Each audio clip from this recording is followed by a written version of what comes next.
Primeiramente, antes do vídeo começar, eu quero pedir desculpas porque eu falo o nome da Abby errado. Eu falo muito Abby com E, mas é Abby com A. Então eu só quero esclarecer isso mesmo. Hey jovens, tudo bem? Eu sou Luciano Filho, bem-vindos ao Sábado 14 e hoje nós precisamos falar de The Last of Us Parte 2. Eu sei. The Last of Us não é um filme, é um jogo, mas eu falo de Resident Evil aqui. E além disso, eu vou focar na história, no roteiro, e não na jogabilidade, no controle, nada disso, beleza? Então vamos lá. A gente podia ter te matado. Deviam ter matado mesmo.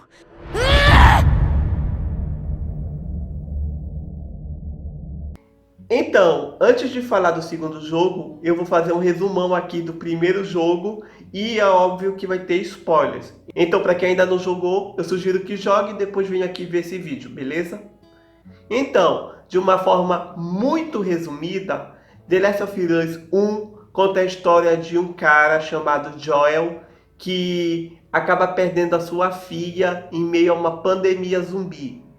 E nesse mundo pós-apocalíptico, o Joel se torna um contrabandista e ele fica encarregado de levar uma garota chamada Ellie para um grupo chamado Vagalumes, porque a Ellie ela é imune a esse vírus zumbi. Ela foi mordida e não morreu. Então eles acham que ela é a chave para a salvação da humanidade. Ela pode ter o soro no sangue dela. Então, o Joel, rabugento, do jeito que ele é, aceita e acaba levando a Ellie, atravessando os Estados Unidos até os Vagalumes. E é claro, no meio desse tempo todo, ele vai criando um vínculo com a Ellie e vice-versa. Eles passam por vários tipos de obstáculos, né? E isso vai fortalecendo a união entre os dois. Quando eles chegam lá nos Vagalumes, é descoberto que o único jeito de criar uma vacina é matando a Ellie. O Joel não concorda com isso, salva a Ellie dos Vagalumes e ele acaba matando um monte de gente daquele grupo. No final, ele acaba dizendo para Ellie que existiam dezenas de pessoas imunes iguais a ela e que o sangue dela não ia fazer diferença nenhuma. Ela ficou ali meio receosa no que acreditar, né? Ficou um pouco até fria no final, mas ok, ela fingiu que acreditou e vida que segue. E esse é basicamente o resumo do primeiro jogo, pessoal. Esse jogo, The Last of Us, foi lançado em 2013. Então, agora foi lançado o The Last of Us Parte 2. Era um jogo que estava sendo muito aguardado por muitos fãs e eu estava muito curioso para assistir também, porque eu gostei do primeiro jogo mais da história do que de qualquer outra coisa. É claro, o jogo não é só história, tem jogabilidade boa, os gráficos são incríveis e tudo mais, mas a história é simples, fácil de entender e muito legal. Nessa segunda parte, a história já se passa alguns anos depois do primeiro jogo. Então a Ellie já está adulta e ela está numa fase complicada da vida dela, porque ela está tentando se descobrir. Ela gosta de uma garota chamada Dina, mas a Dina acabou de sair de um relacionamento que foi com o Jesse. Então a Ellie fica naquela situação, será que eu devo ficar com a Dina sendo que ela acabou de sair de um relacionamento? Essas coisas, sabe? É uma situação complicada para Ellie, além do fato dela se sentir muito acuada em Jackson, que é a cidade que eles vivem. É como se ela não se sentisse em casa, é como se ela não pertencesse àquele lugar ao mesmo tempo. Então ela tem vários conflitos com ela. E aí vem a primeira bomba, né, pessoal? Logo no começo da história, o Joel é assassinado por uma mulher chamada Abby, que faz parte de um grupo chamado Wolves. E esse grupo é basicamente ex-vagalumes.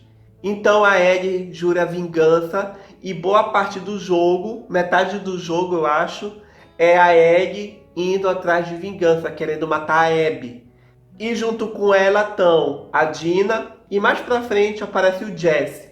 Essa parte da história é bem interessante porque ele tenta desenvolver o relacionamento da Ellie com a Dina, o Jesse também, só que um pouquinho menos, né, do que a Dina no caso. Então é uma história bem amarrada, bem legal. Os personagens são muito carismáticos. Eu gostei de cada um deles. E ao mesmo tempo é bem triste ver do que a Ellie está se tornando. porque ela tá meio que se desumanizando, né? E ela tá matando mesmo qualquer um que atrapalhe os planos dela, que tentem impedir ela de chegar até a Abby de certa forma. Então é triste ver aquela garotinha do primeiro jogo se tornar essa mulher assassina, focada e obsessiva em querer matar a Abby. Até aí tudo bem, pessoal, a gente vai acompanhando, né, a Ellie, mas aí tem o grande plot twist da história, que é a gente ver o lado da Abby, da assassina que matou o Joel.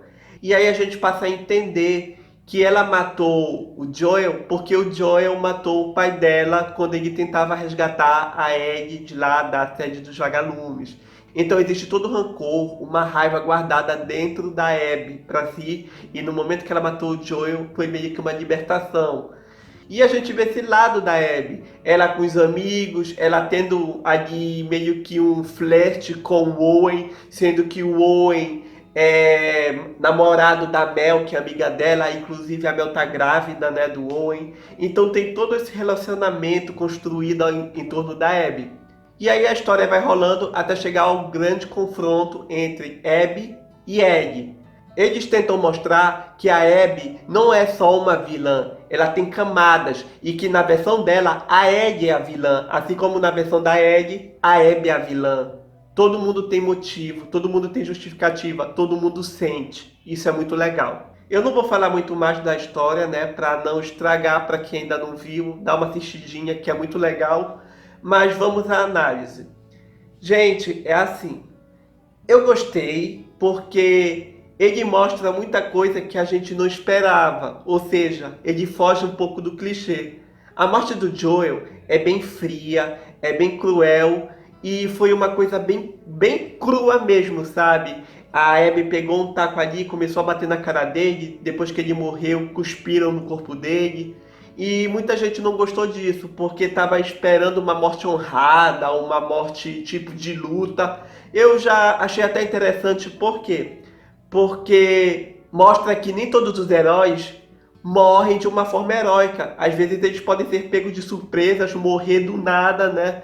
Então foi uma morte crua, fria e bem realista nesse sentido. Então eu gostei bastante. E fora isso, né, a relação da Ellie com a Abby ali, das brigas. Mas se parar pra pensar, não faz muito sentido algumas coisas.